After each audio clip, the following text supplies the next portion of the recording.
Welcome back. Vermont Senator Bernie Sanders, New York Congresswoman Alexandria Ocasio-Cortez are joining forces and hope to energize Democratic and maybe independent voters who are discontented with the Trump presidency. The two are holding several events out west as part of what they call the, quote, Fighting the Oligarchy tour. They're in Vegas today. I want to bring in Taurean Small here at the desk and Nidia Cavazos. Taurean has been following town halls held by members of Congress this district work period across the country. And Nidia joins us from Las Vegas. Nidia, you spoke with Senator Sanders. What more did he tell you?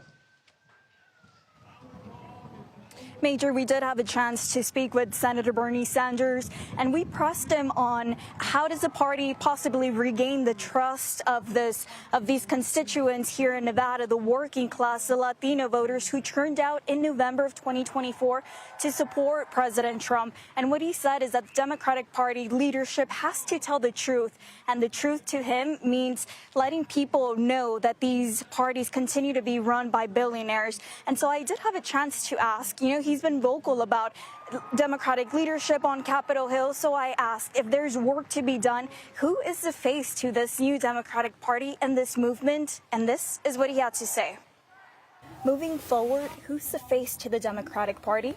Those people, working class people, young people, people who get their hands dirty, people who may not have graduated college, people who do not have PhDs in economics, people who are struggling to put food on the table.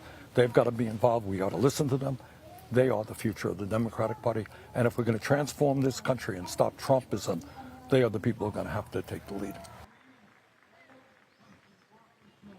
Now, we've been speaking to the people who have shown up here and seeing exactly what is it that they're looking for. And what they say that they're looking for is that they want more action from Democrats on Congress, on Capitol Hill, and what exactly is going to be their strategy and their messaging. And they want people to counteract what's coming from the White House and also take some action against Elon Musk. What we heard over and over was, we did not elect Elon Musk. These are words from people who are attending this rally. And Nidia, set the scene. How many people are there? What's it like? It's hundreds and hundreds of people. There was a line that stretched for a good distance for a couple of hours before the event started. And it's also important to note that organizers here had to find a second venue because of the amount of RSVPs that they were getting. And so hence now we are at an outdoor venue. So there's actually two venues that they put out for this? It's a larger venue that was needed, given that the first one was too small to fit the amount of people that were requesting to attend this rally. Very good. Nidia, thanks so much for being there. Appreciate it. Taurean, here's at the desk with me. Talk to me about what this recess district work period has been like for Republicans going back, having town halls, getting kind of an earful? Yeah, they've been facing similar pushback to what we've seen since Donald Trump's presidency started. The lion's share of the concerns that their constituents have been bringing to them is the impact of this DOGE movement. So the reduction of the federal workforce has certainly made an impact in their hometowns, and they're saying they're not too confident in the president's ability to rein in some of these drastic changes that have been happening. What's been interesting, though, about the response from the Republican Party to this is we've seen the response morph from addressing and acknowledging that initial concern from constituents to almost brushing it off, saying that a lot of this is coming from activists infiltrating these town halls. That's embedded Democrats showing up at Republican congressional town halls. And a lot of this without any evidence. But this is coming from the top, from Donald Trump himself and from Speaker Johnson.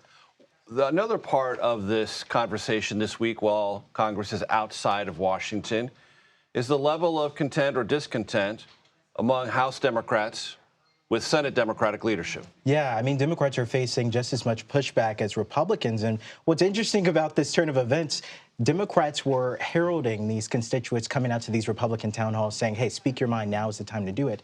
Now they're facing that same brunt from their constituents for their lack of action in stymieing Trump's agenda. We saw Congressman Glenn Ivey, a Maryland congressman, at a recent town hall saying that now might be the time to check at the leadership that we have in the Democratic Party, because he's not convinced that they're speaking for the people. I think we have that sound. Yeah, let's listen. I respect Chuck Schumer. I think he's had a great long-standing career. He's done a lot of great things. But I'm afraid that it may be time for the Senate Democrats to pick new leadership as we move forward. And Senator Schumer has certainly responded quite a bit to the concerns from Democrats that he's not doing enough as leader to hold off Donald Trump. He says, listen, I have to make the tough decisions, but I feel I'm best positioned to lead this party going forward. There are a lot of Democrats who say maybe there's time to challenge Schumer to either step down in leadership or be primaried. So we'll see. Not a good look when during a district work period you have a book tour scheduled and you cancel it because you're afraid Democrats might get in your face and not like your book. That's what Chuck Schumer did this week. Not a good look. Not a good look. And also, Chuck Schumer has to still respond to those threats from people to that either challenge his seat or step down from leadership. He's going on a media tour for sure to talk about it. And one of those who might challenge him for his seat, Alexandria Ocasio-Cortez. Stay tuned for that. Taurean Small, Nidia, Cavazos in Las Vegas. Thanks so very much.